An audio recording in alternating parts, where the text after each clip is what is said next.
I like to say that it was the best of times and it was the worst of times.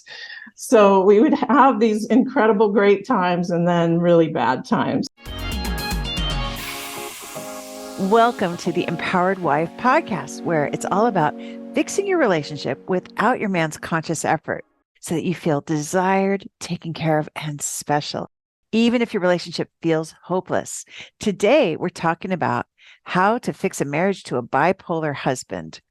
My guest, Joanne, was desperate to avoid the pain of another divorce at any cost. But she didn't know where to start since the breakdown was mostly her husband's fault. She had some unpleasant realizations and started to do some things differently, and her husband responded beautifully.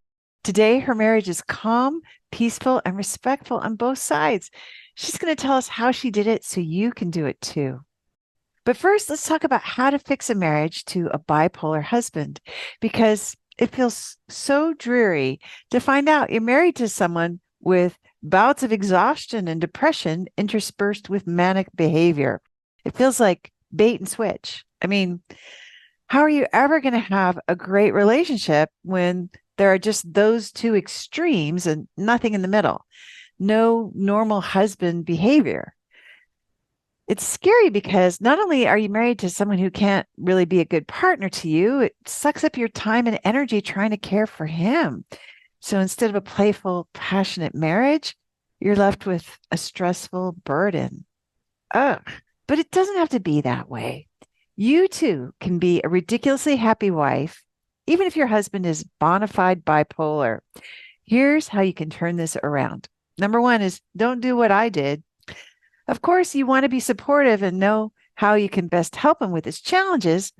One big temptation, and also a common recommendation from experts for wives of husbands with bipolar and other diagnoses and neurodiversities, is to get really, really, really far onto his paper by helping him come up with a treatment plan and managing his medications and watching out for signs that he's falling into depression or a manic state again. And this absolutely seems like the right thing to do because all the so-called experts say that you should do it.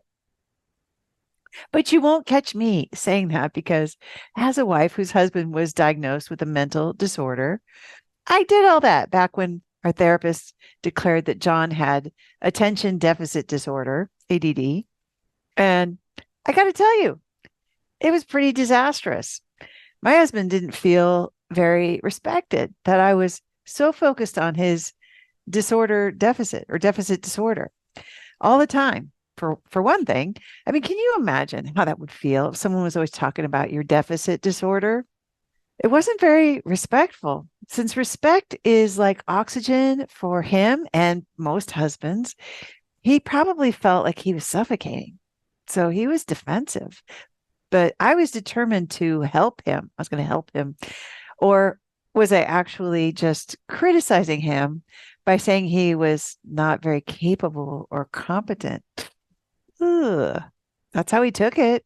And in retrospect, that's exactly what I meant. In a nice way. But there is no nice way to say you can't manage anything yourself. So let me tell you how to do it. Meanwhile, I was resentful that he wasn't doing more to fix his attention deficit disorder so he could be normal, whatever that is, so that I would finally be happy. But also, I was exhausting myself trying to control someone I can't control. And that crushed the intimacy and created distance and tension and fighting. And still, I thought it was all his fault. Him and his ADD. What a mess. You might argue that bipolar is different. It's not the same as ADD. And it's true. I know only a little about your situation, and you're the expert on your life. But I will never go down the dark alley of trying to manage or control my husband, thinking it will lead to a happier marriage. If I could just fix him again, like that's going to be the answer. That just backfired in my experience. Fortunately, there's a much, much better way to get a shiny marriage with a bipolar, ADD, or otherwise neurodiverse husband, which leads us to the second thing, which is to focus on his good qualities. Focus on his good qualities. I mean, what if there's no actual payoff to focusing on your husband's bipolar moods?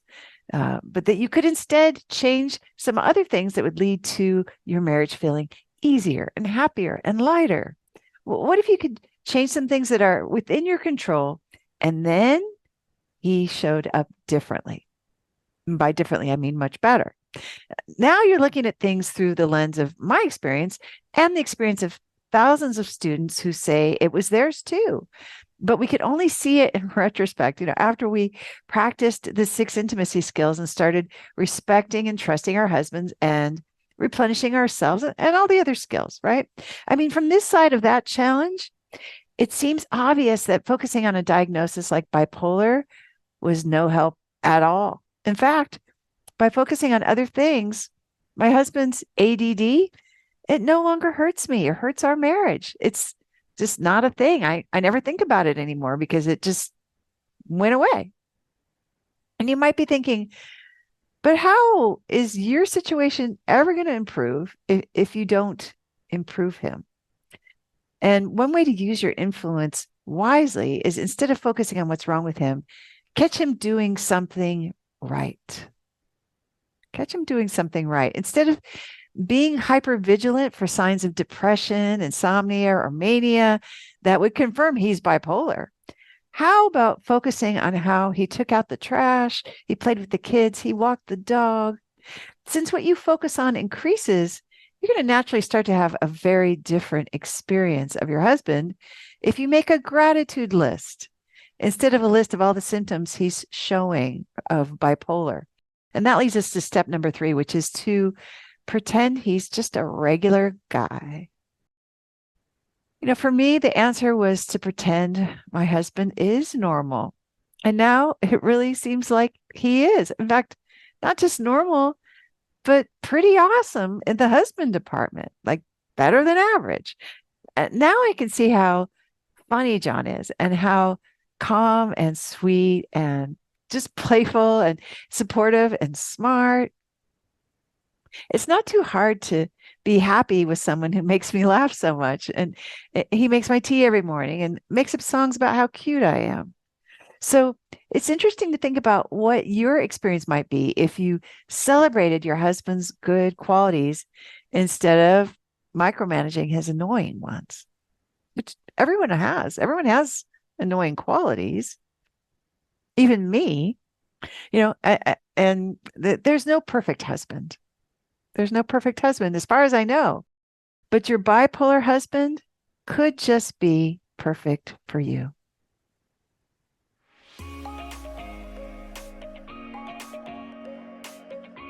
If you're wondering how to get started with fixing your relationship and making it shiny again, then you need a roadmap.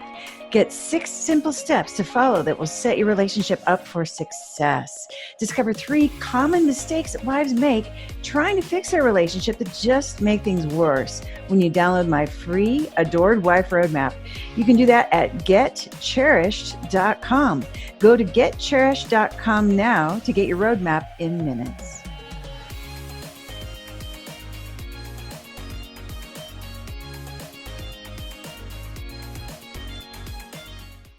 My guest, Joanne, was desperate to avoid the pain of another divorce at any cost, but she didn't know where to start since the breakdown was mostly her husband's fault. She had some unpleasant realizations and started to do some things differently, and her husband responded beautifully. Today, her marriage is calm, peaceful, and respectful on both sides. She's going to tell us how she did it so you can do it too. Joanne, thank you so much for coming on the podcast. I'm so excited to hear your story.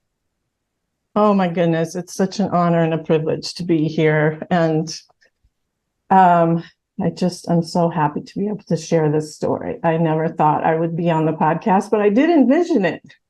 So here I am. So tip number 1, envision yourself on the podcast, right? Yes, even absolutely. if you think it's totally impossible, which it sounds like you did in those days when you were struggling. What was going on? Well, first I want to give you a little bit about when we met, because it was 30 years ago, 31 years ago when we met. We were both working as temps, and it was in LA, and I was a singer-songwriter and a freelance editor, writer, and he was working in the movies and TV. And we went out to lunch and we hit it off. And he's the first guy that ever gave me long stem roses in a box. I'd never had that happen to me. And within 3 months, he asked me to marry him. And it was on my birthday. And we were at this fabulous restaurant right on the Pacific Ocean. And he had all the staff in on it. And there were flowers on the table and everything. And he was dressed in a white suit. And anyway, it was beautiful. And I had actually never wanted to get married again, but he convinced me. So, so I said yes.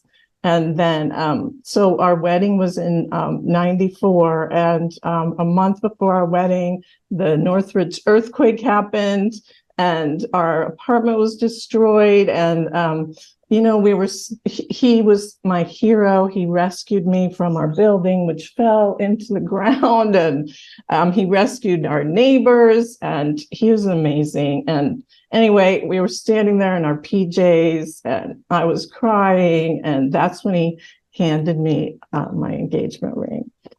So he likes to say that we were pre-disastered. So that's kind of like an indication. Anyway, so back on that first day when we were at lunch, he told me that he was bipolar, which is also called manic depression. Now I educated myself, and eventually I figured out that his is a mild form of it. It's basically a sleep disorder. So he doesn't have psychotic breaks or go to the hospital or go to jail or anything like that, but he does have ups and downs. And really that was the main thing, that this sleep disorder became a really hard thing to deal with. So I like to say that it was the best of times and it was the worst of times. So we would have these incredible great times and then really bad times. So like, he would stay up all night usually and fall asleep on the couch. And so in that first year of our marriage, I would wake up every morning pretty much, and he wouldn't be there in bed with me. And I would be angry, and I would just have to take a walk around the block, to work it off, because I didn't want to just be angry every day. So basically, my self-care started early. I was always doing self-care. And actually, I had started a lot of self-help already, because in my 20s, I had been practicing the 12 steps, with Codependence Anonymous.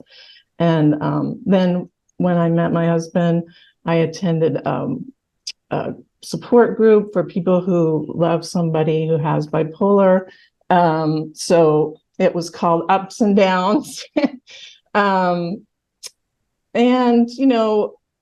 I realized with both of those approaches that you can never change somebody else. You can only change yourself, and you can't help them unless they actually want help. So again, the self-care was always my first thing. And so about a year into our marriage, I went to a 2-week class in spiritual healing. And so that I learned about prayer in a new way, and that really changed things forever. My husband really saw the difference. And so I think that was the beginning of, if there was a beginning, I would say that was the beginning of how I tried to save our marriage, because it was hard. I never knew if he was going to be asleep or awake. And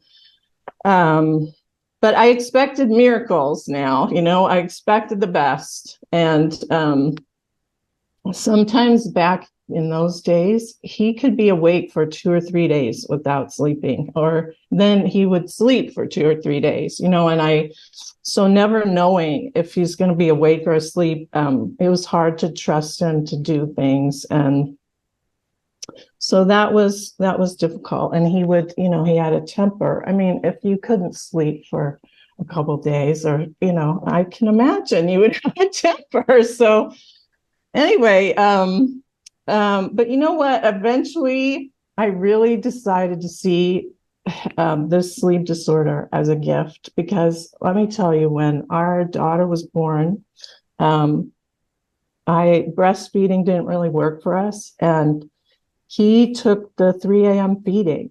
So I didn't have to lose sleep when I was a new mom. So, Awesome. yeah. And I mean, he just has this incredible stamina, which is still true. And we took some amazing road trips where he could drive these incredible long distances. And he's also like, because he's been up in the night, he's thwarted criminals that came by, and helped his neighbors and stuff, because he's there and he can stop them. So, and he's just an amazing person. He's very creative, and he's funny, and he's insightful. And so I stuck with him. But let me tell you, when he got angry, it was really, really hard. And it's hard to talk about, because it's not like that anymore. But he would call me names. He would really be abusive sometimes, and he would say really cruel things. Sometimes he would shut me out, and like for maybe a week or even a month at a time, where he wouldn't even look at me while he was talking. And the cops came by a few times over the years, usually because a neighbor would call because he was yelling so long. And so, one time I called, a couple of times I called, but it's neighbors too. Anyway, we also had we separated 4 different times. That was back in the early days, usually for like a week at a time. And the first one was the worst. I was out, and he smashed a flower pot on the floor, on the kitchen floor. And then he put a message on my answering machine. That was back in the day of answering machines, no cell phones then. He put a message on my answering machine that my business was closed. And he drove 700 miles away. And I didn't know where he was until he came back. But even that turned out to be a blessing, because when he was there, he told me that he sat on a park bench for hours and hours thinking about how much he loved me. And we ended up moving to that place, to that town in the Pacific Northwest, 3 years later. And that's where our daughter was born. So even that was a blessing. And as I look back on it now, that's what I can do, is I look for the blessing. So he threatened divorce a lot. That was the first time. But every time he'd get mad, well, not every time, but he would threaten divorce quite often. And usually he would blame me a lot every time there was something that made him unhappy. So that was hard to take. But I knew that it wasn't my fault, and if it was, I would apologize. So I felt like whenever there was an argument, no matter how mean he was or whatever horrible things he would say, I would still look for my part, and then I would apologize. That's how I was raised, because the Bible says if you want to remove the speck in your neighbor's eye, first you have to remove the log that's in your own eye. But of course, back then I didn't have the 6 intimacy skills. So of course, what I would do is I would provide this long explanation with my apologies. So, and you know how that goes. He didn't really like that very much. So he almost never accepted my apologies, and he never apologized. I mean, I can count maybe 2 or 3 times in the last 3 decades that he has apologized, at least before the skills, I mean. And so, my dad was a minister and my mom was a teacher, and my parents were together for over 50 years. So, I mean, that's what I learned. I learned to love others and treat others the way you want to be treated. And, my husband he's from a broken home there was lots of drama. And so, needless to say, I'm always learning about compassion. And I held on. A lot of people said, why don't you leave him? And I just stopped talking to people about it because it was too hard. And I felt like they didn't understand, because I was always looking for evidence of his love, and I knew that he loved me. I would look for his honorableness and, his good intentions. And I had a gratitude journal way back when.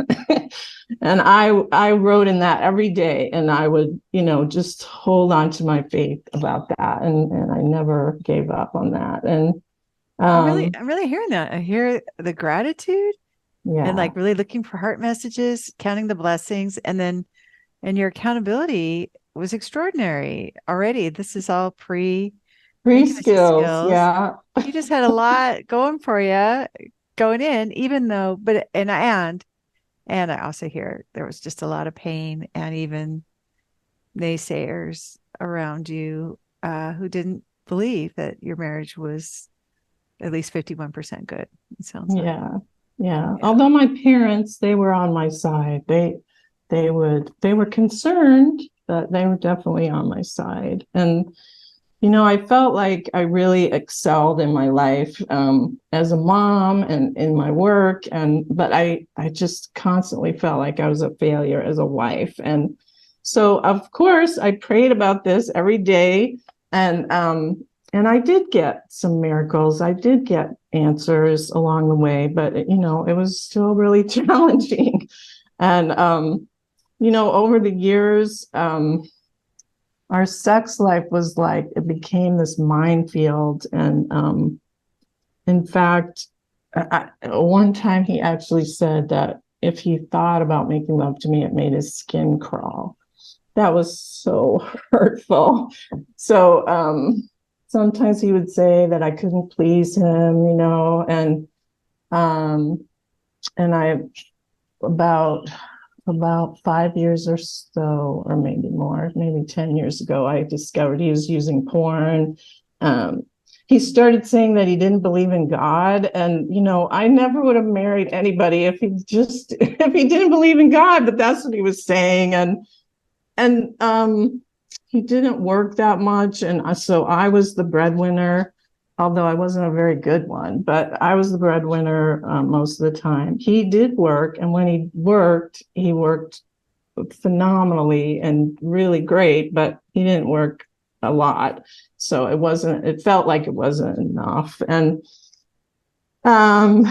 so, this was really embarrassing in my life. I couldn't talk to anybody about how clueless and helpless I felt about being this failure in my marriage. And I just thought, my husband can't control his anger because it's his fate. I couldn't navigate our sex life. I just couldn't figure it out. And it was pretty lonely, I have to say, but I did my best. Yeah, it does. Yeah, it sounds painful and lonely. But you were never gonna get divorced. It sounds like that was never really in the cards for you. No, I couldn't imagine doing that. I had been divorced already, and kind of felt stupid about that. I was in my 20s and I was only married for a couple of years, but I felt like, oh my goodness, I just can't go through that again. And especially when you have a child, I can't imagine doing that to a child. It's too horrible. And there were lots of times when I just thought, I can't do this anymore. But then I would just redouble my efforts. There was one time when he actually shoved me, and that was really scary. And even then, after it happened, I saw my part in it, and I apologized, even though he didn't. But again, because I didn't have the skills, I was always giving him all these explanations, and he just, that was just not helpful. But let me tell you, so it was about 14 months ago, a little over a year, and we had a big argument, and and I look back on it now, and I see that it was actually about me trying to help him with something. So, and he was so mad at me, whatever it was. Anyway, and so my prayers were answered when I found the skills, because I was so desperate by that point. Our daughter had moved out. She's on her own. She just turned 25. And so, here we are with the empty nesters and having to really deal with each other in a new way. And so, so I Googled something like, how can I get my husband to stop yelling at me? And of course, what comes up is women's shelters and, domestic abuse and how to leave him and all this stuff.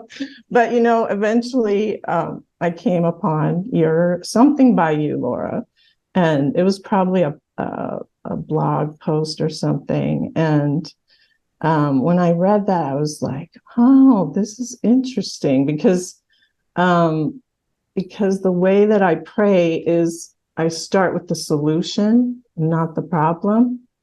So your approach, it goes right along with that, where you're expressing gratitude and you're using spouse fulfilling prophecies. It's just totally copacetic with that. So I wanted to find out more about that. So I saw that you had this free roadmap.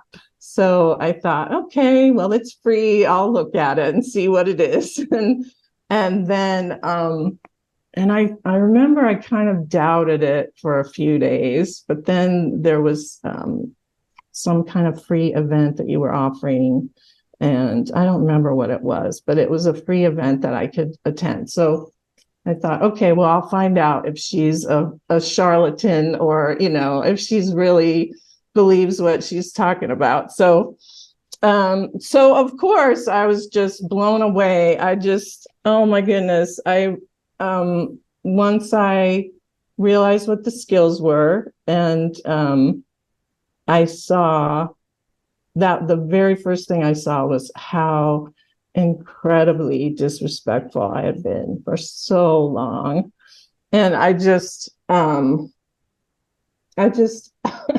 was stunned, how incredibly disrespectful I'd been. And, with the self-help stuff that I've been doing and the support groups that I've found, they all say, take care of yourself first, so I've been doing that. I've been doing all the self-care. But, the thing is, when you see the person, if they're spiraling into a depression, or they seem to maybe getting a little bit manic because they're not sleeping, and you're supposed to point it out and then, ask, how can I help? And, so all of that stuff was, because I've been doing it without respect, it hadn't really been working all that time. So, and I realized that I was so holier than thou, and I thought I knew better. And I was always interrupting him and correcting him and advising him and trying to manage his life, and, I thought it was my job, because as a wife, I thought that's what I was supposed to do. And because he had this disability, I wanted to watch his moods and give him guidance. And, we were always walking on eggshells trying to keep the peace. But anyway, that was the first thing that hit me so hard, is that by this helping, so-called helping, I'd been sabotaging our relationship. So pretty quickly, I joined the Ridiculously Happy Wives for 30 days. And that was all I could afford was 30 days. So the timing was great because I didn't have a lot going on. So I attended group coaching calls at least once a day, sometimes twice a day. And I watched all the recorded calls that I could. And I watched every module that you had on the 6 intimacy skills, and I ordered your book, The Empowered Wife, and I read it in just a couple days, and marked it up and everything, and I was like, oh, this is so right on, just so spot on, and so kind of being a lifelong student, I guess you could say, I was looking at the scales and I was saying, okay, self-care, I think I'm getting an A in that. And expressing gratitude, I think I'm getting an A in that. And then receiving graciously, I'd say like a B or B plus, B minus, depending. And relinquishing control, maybe same thing, B plus, B minus, something in there. But as far as respect goes and vulnerability, those were the two where I saw that I was getting an F, definitely a big fat F. So I could see, I had done my best. I had survived pretty well, but it was actually such a huge relief. Like I was just so happy that I knew what I could do now. So, the group coaching calls were so good. Just observing women, getting coached and learning from, no matter what their situation is. You might think, oh, that's nothing like me, but then there's always something that you get out of it, and you're just like, oh my goodness, it's just the greatest thing to be able to know that you're not alone, and that other people are going through problems, and some of them are worse than yours, and just to hear the courage of others and to know that we're all standing for each other. That was really great. So something that I noticed right away after maybe a week or so of doing this is that I saw that the self-care that I've been doing, I've really been doing it to protect myself from my husband, and not necessarily to be a happy person. So that was walking around the block. Yeah, right. Yeah. Gotcha. Wow, what an insight. Because you knew you were supposed to do self-care, but you were doing, it was like self-defense care. Right. Yeah. Wow. Yeah. Interesting. So that was a big shift in my attitude right away, is that I wanted to make myself happy. And I thought about, yeah, my husband just wants me to be happy. And another aha moment was that all the gratitudes, I've been listing all these gratitudes day after day after day, right? But I wasn't saying them to him. So that was another shift. I needed to say this stuff out loud because he didn't know that I was so grateful that I was writing all this stuff. Wow. It was a secret, kind of. Yeah, pretty much. So I started, giving these expressions of gratitude like every single day, many times a day. And he responded. He was like, this is good. He could see there was a difference. And then let's see. So receiving graciously, I've done, like I said, I've done like a B maybe in that, because we had to receive graciously. We've always had financial trouble. So, and we almost lost our house in the crash of 2008, and we kept it, but that was a tough time. We went to food banks for a couple of years, and And we had to accept help with our daughter's school, braces, all that kind of stuff, So but the thing that I realized was that I wasn't receiving graciously from my husband. So, so that was huge. It was like, oh my goodness, I need to say these things out loud, and I need to be gracious, and see what he's doing and point out all these things that he's doing, because he is doing a lot. And I was just complaining instead of looking at what he was doing. And so that was huge. And then, and relinquishing control, I was relinquishing control all the time and giving it up to God every day, and praying about surrendering every day, my life to God in prayer. And, so I felt like, yeah, I'm doing that because in my work, I can't make my customers come to me. I can't make them pay me on time. I had to give all that up. And my husband, he never quit smoking, even though he said he was going to. So I had to give that up. And I knew he was using porn, and I had to give that up. I couldn't complain about it. What good does it do? It just makes it worse. So, plus he has all these projects that he doesn't finish. It's all over the house, all over the yard, the backyard.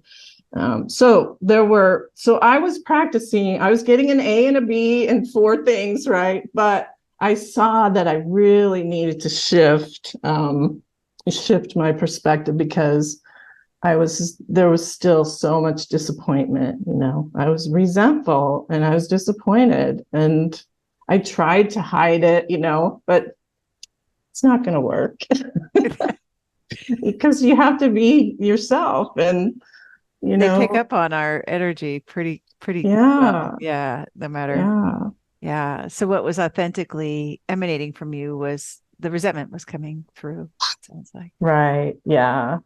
And I see now why he would call me names and tell me I was selfish. And I mean, no, it was mean and it was bad, but I can see his viewpoint, Yeah, that's so generous, really. That's very generous and accountable. It's accountable. I mean, I think, sometimes people hear a wife like you sharing about and saying, well, the police would come, the neighbors would call because he was yelling so much.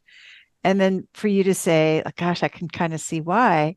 It almost sounds like victim blaming. But can you say a little bit about that? Like, what's your perspective on that?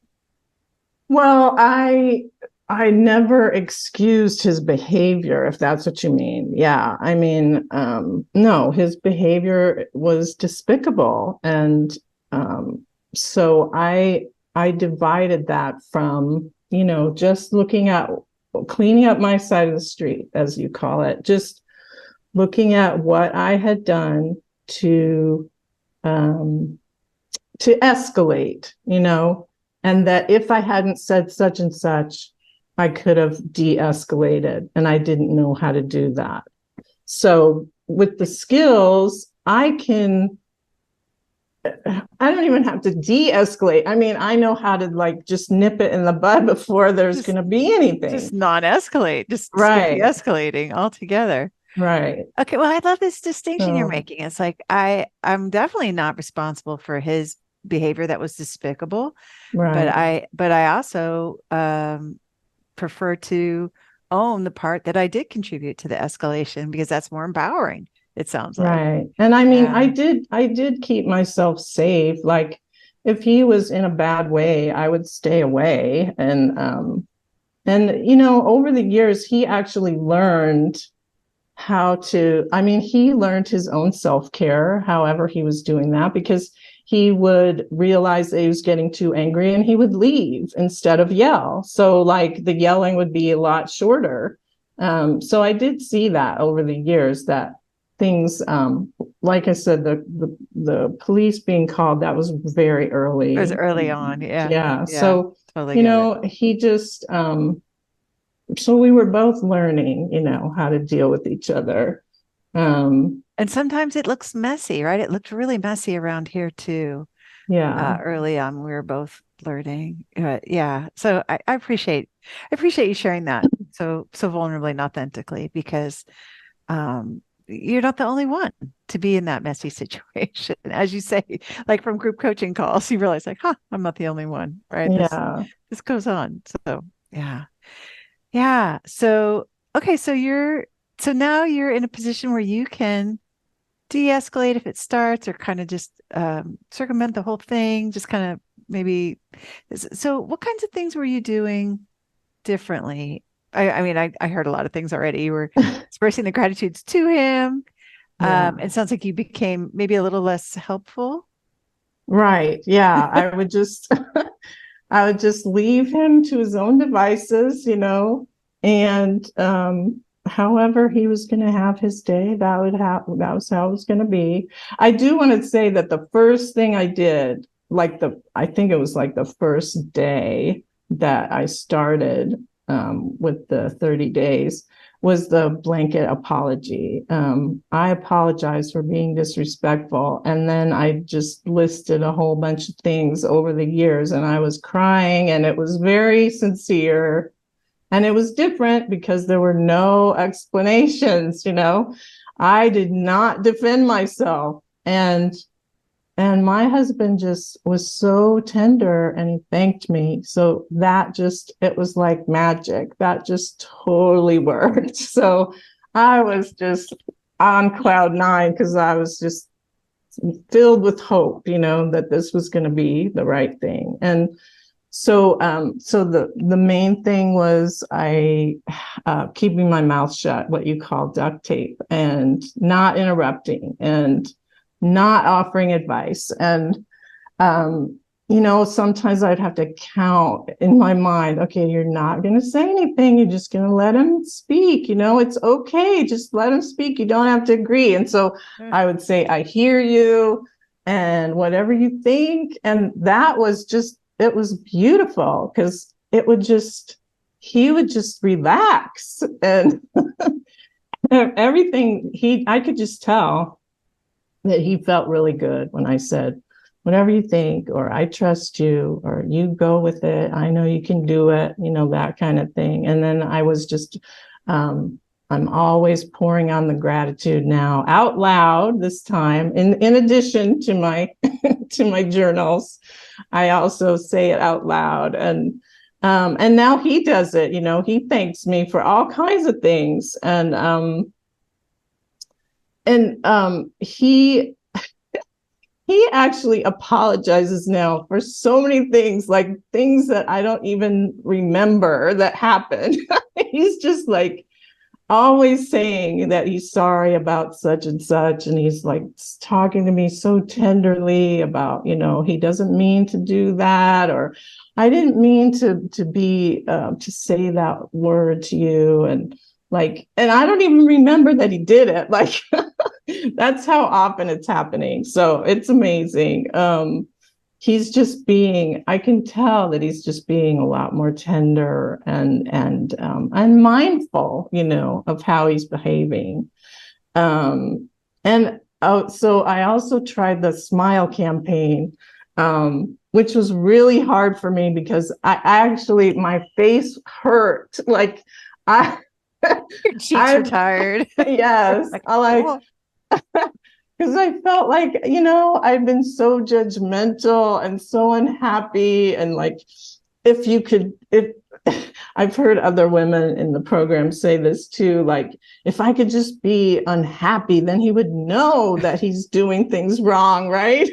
And he would get the message. But yeah. no, that's not how it works. It doesn't work that way, does it? It does not work. Yeah. No. So anyway, now I with lots of practice, it doesn't hurt my face anymore to smile. And I can see he smiles too, which is great to see, that he's not down in the dumps. And yeah, like if I say, like, if I start to say something and I go, oh, wait, that was disrespectful. I'm so, I apologize for being disrespectful. And he'll say, no, it's not disrespectful. You don't have to say it. Like, but so I still say it anyway. But sometimes I use the word adversarial because that, for him, that works better. Because he doesn't always think it was disrespectful. So adversarial works. Oh, So things are, so I practice the skills for, on my own after those 30 days. And uh so so there really has been no yelling for the last 14 months. There's been no yelling in our house, and things are peaceful, and there aren't any cold wars, and what? it's great. None at all? None. No, I would say, well, I think we did have like one argument that I remember after a few months, and um, I noticed right away that it had happened because of my fear, like I wanted to control. And so I told him right away that I was afraid. And so I apologized, and it was over. Like, It was over. no more like, dragging it on for another week or something. Nope, it was all done. And I started experimenting with expressing my desires, um, and I just started with a little one. I was watching this TV show, and they had these pretty wine glasses, and I said, I would really love to have wine glasses like that. And then about a week later, he came home with two wine glasses like that, exactly like what I wanted. So also I relinquished control about the household, because he kept talking about solar power, and so I gave it up to him, and I said, I trust you. Why don't you do the research, and we'll do it. And so it took a few months, and everything took a while, but he did it. And we got a new roof, and we got solar power. So he handled all that stuff. And also, this is a fun one. I had said that I wanted a ceiling fan because I have hot flashes, and I wanted a ceiling fan in the bedroom. And like a necessity, really. yeah. Right? Yeah. So I have this whole thing with all these fans, and so he bought me a ceiling fan. Then as is kind of his usual thing, it just sat in the box, and it didn't, he didn't put it up. Well, so I just said one day, I would love to have the air coming down from the ceiling on me. And so he put the fan in like the next day. He was inspired. He got Yeah, it was inspired just to so do great. it. And then and so the other thing, Laura, is that just out of the blue, he suggested that we go on a second honeymoon. And so Just out of the blue. yeah. So in February, we went on our little 3-day cabin in the woods, and in the redwoods. And oh my goodness, we walked down to the river, and there were all these stars, and we were the only people there. And he told me, I love you and adore you, and I find you fascinating. That was just so sweet. It was just so amazing. And we had a blast. We had a lot of fun. So everything's changed because of you, Laura.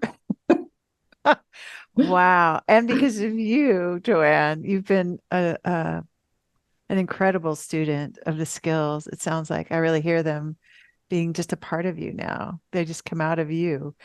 And I love that he said he loves you, he adores you, and he finds you fascinating because this is the romantic man that showed up in that white suit and got the whole restaurant on his side Yeah. for asking you to marry him after just only a few months. And it's just this incredibly romantic guy. That guy is back. That man who wooed you has returned to take you away, whisk you away to the cabins in the redwoods for 3 days to look at the Yeah. stars. Well, Yeah, I have to tell you about the breakdown before the breakthrough because there was a setback. Do we have time for me to tell you about that? absolutely. Yes, please. Okay. Well, so this was just a couple months ago. This was at the end of May. All of a sudden, I got this email from him. He said he was giving me an ultimatum, and he said he needed to have more sex, and I wasn't giving him what he needed. And he was threatening to leave if I didn't do it. And what's so interesting is that he gave me these links to a Christian women's support group and a men's support group with all this information about how I needed to be more a better wife and give him more attention. And this was a guy, who said he didn't believe in God. Yeah. But I saw that, he'd been doing all this research and everything. And so, when I really saw how much pain he was in reading this stuff because I'd done all this work with the skills and I cleaned up my side of the street and I was doing great. And yet with vulnerability, that's where I was really stuck. That was the last one that I was really stuck on. I just felt like I didn't know how to do it and I was really scared. So I realized I needed to join the Ridiculously Happy Wives again. So I did that for 30 more days. And like just a couple days later, he called this big meeting, State of the Union, and he talked to me for 5 hours. And I know one of the coaches, when I told this story, one of the coaches said, this never would have happened in a million billion years, except that I had created this place for, this emotional safety for him to feel okay about doing this. I mean, this man, he cried and cried. He said all these things and I just sat there and I was able to not say a word. I was just silent and I would only speak if he asked me a question, and otherwise I just listened. And I was so empowered. And he said again, I adore you. He said, you've been so magnificent lately. He said, I know that God brought us together. And he said, if we can't stay married, then I want to stay friends because I can't live without you. So I really want this to work. And he said, we could be the couple that the whole community looks up to. I know we can do it. And so, I mean, that was truly phenomenal. And so he had come up with this plan. And it's kind of embarrassing to talk about, but I think it's really important to tell you about it. So he said that I had to please him in the bedroom for the next 20 times in the next 60 days. And he had this cute little thing with stars and a calendar, which he knows that I love calendars. So we had this whole system with the stars and the calendar. And, he told me, he said, I know that you're scared that you can't do it, but I'm scared too. And so, we went in hoping that we could do it. And he told me that he's not using porn anymore. So he stopped that. during this whole thing, and I was, of course, going to all these group coaching calls every day and getting reinforcements and feeling like, okay, I can do this because I'm not by myself, and all these other women have their problems with their husbands, and we're all working on our problems the way we need to. And so that was huge to have that support. And my husband and I, we both overcame a lot of feelings of inadequacy during this time. And we decided, we talked about things that we never had talked about.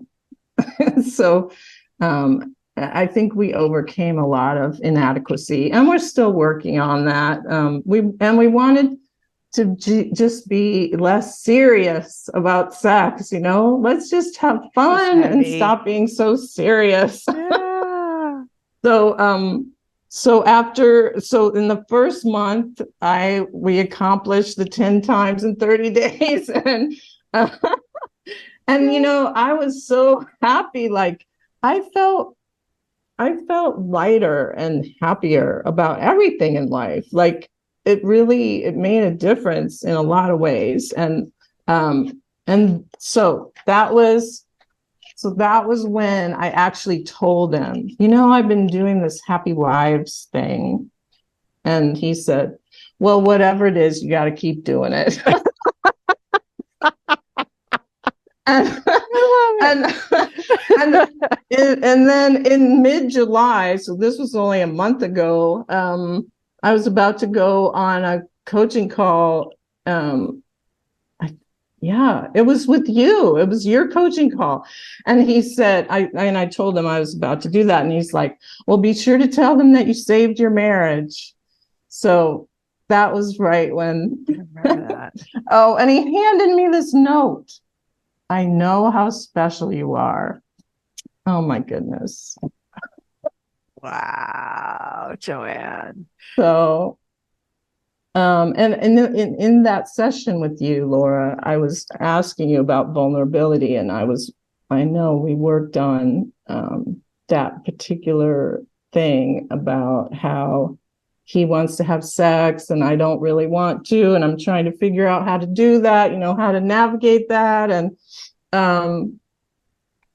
anyway, you helped me a lot, and it really worked what we talked about. So just suffice it to say that at the end of July, we passed the test, or I passed the test, whatever. And my husband, from his perspective, he said that we had made love more in the last 60 days than we'd made in the last 5 years. That was his words. And I'm learning how to be this girl of fun and light, which I didn't really, for so long I didn't really get what that is. Like, I don't know how to be a girl of fun and light. And I don't feel very feminine. And anyway, so I've changed, I feel lighter, I feel happier. And he sent me on a shopping spree. I bought a bunch of skirts, and I walk around in flippy skirts, and sometimes I wear his shirt, without any pants, and just walk around in his shirt. That's really fun. And so, I'm lighter and happier and healthier. Another reason why I didn't really want to have sex that much, sadly, is because I had pain during sex. And the hot flashes, and it just doesn't feel very sexy, But now that we've been doing this, and we're still doing it, we're still using the stars, actually.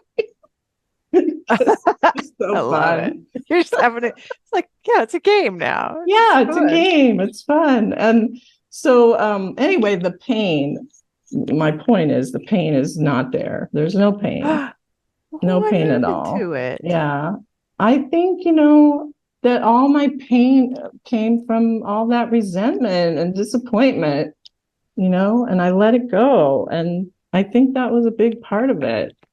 Wow. And the self-care, changing the attitude of my self-care, which is to make myself happy. It's to just be happy about life. That's huge. And yeah, I wanted to tell you about this romantic moment. Oh, we have bubbles. I keep bubbles by the bed and blow bubbles. Fun. But there was about a week or so ago, after we were making love, and I was basking in his arms, and I was, a lot of times I just think about traveling, because we love to travel, and I was just thinking about driving in the night, and how peaceful it is at night when there's not much traffic, and this song came into my head about driving down 295 out of Portland, Maine. And I was humming that song. And he doesn't know that song, but he started singing this song that I had written to him. It describes, it's like a song about going on Sunset Boulevard to the sunset, and going down these different roads, and the refrain is, "That's how I feel when I'm with you." And he sang that in my ear. I cried. I just thought I just realized, who we were back then and who we are still now. And so I'm just super grateful for that. And oh my goodness. So everything's changed a lot because of you, Laura. What an accomplishment. This is huge. I'm so inspired, and just it's so delightful to just hear these such romantic details about the way you interact with your husband of 30 years. Incredible. What's your advice to someone who maybe is where you were, where she says, my husband has borderline manic depressive sleep disorder. He yells, the cops come. He left me one time, but she wants what you have now, where he sings these romantic songs in your ears and says, that's how I feel when I'm with you, and really sits you down to tell you how much he adores you and takes you on these getaways. What should she do? Well, I would just say there's definitely hope, and find Laura Doyle's book, The Empowered Wife, and read that. And, don't give up. Hold on to your faith. I think holding on to your faith is so important, because if you do soul searching every day, and you keep your eyes on your own paper, let him work out his own problems. You can help if he asks for it, but otherwise, stay out of his way and count your blessings. There's so many blessings every second of the day. I count blessings like, hey, there's electricity, we have running water, look at that sunset, look at those kids playing, anything. Just, there's so much to be grateful for. And if you are focusing on your faith and what's going right instead of what isn't going right, you're going to get more. You're going to get more of what goes right. And I would say you have to take care of yourself first. When you do, it's so much easier to respect your husband. I can almost guarantee that your husband absolutely loves you, and no matter how badly he's acting. And I know that love is the healer here. And when I say love, I mean love with capital letters, love love itself is so much bigger and stronger than any of our problems and any of our fears and anything we're going through. So if you keep the faith, you're going to have a breakthrough. And, that was the thing that I found the day that I came on the first group coaching call, was that there was hope. I just knew there was hope. I could feel it. So that's why I'm here, because it's so important to me that others who are in a bad situation don't feel hopeless, because there is a way out. And I always felt like I wanted to give up that label on him of being bipolar, of having bipolar.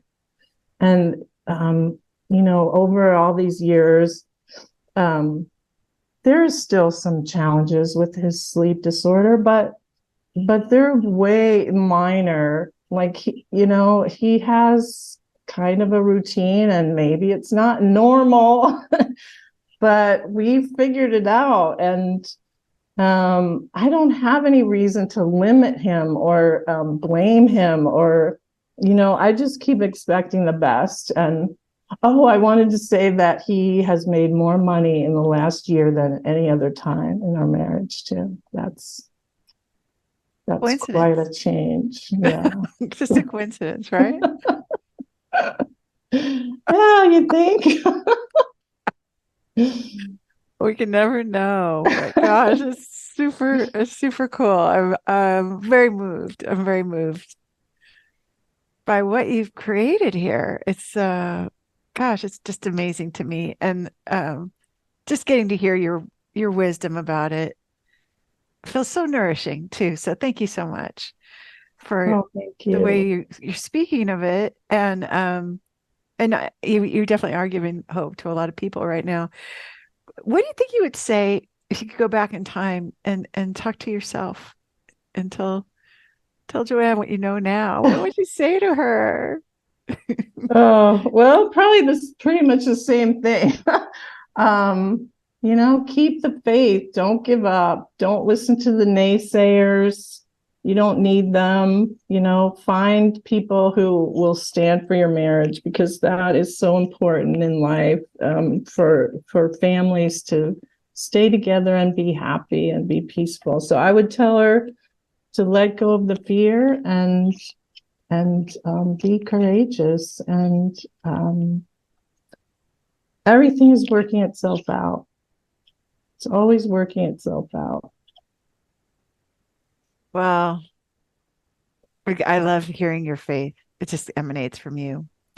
And I just really want to congratulate you. I do want to give you my wife. Oh.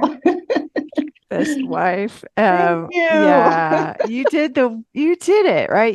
It takes some focus, I think. It takes a lot of courage. It takes a lot of courage. It takes a lot of you were determined. And I just consider it the greatest accomplishment. It's true that love really does heal. And you made that your priority, and you made room for that in your life. And I just can't think of anything that I think is more important or more valuable to do. And so I'm just incredibly happy to be on this journey with you and get to witness it. And thank you so much for sharing it on this podcast, because, inspiring off the charts. Thank you. It's been an honor, and I couldn't have done it without you, Laura. Thank you. I'm glad we found each other. Absolutely. What's it really like to be a relationship coach, and how do wildly successful relationship coaches get that way anyway? Find out by listening to the Successful Relationship Coach podcast with master relationship coach Kathy Murray, one of the best relationship coaches in the world. She has helped so many relationship coaches become wildly successful, including me. She shares her secrets every week on the Successful Relationship Coach podcast. Subscribe now on Apple Podcasts, Spotify, or wherever you listen to podcasts. Listen and subscribe to the Empowered Wife podcast. And next week's podcast, I'll reveal how you can lean on the connection framework pillar of paying it forward to take your marriage to a whole new level. In the meantime, I hope you're having lots of fun. Today's fun fact is that I heard that robots are going to Mars to build the infrastructure for humans. So I'm picturing them going to Mars and putting up lots of volleyball nets.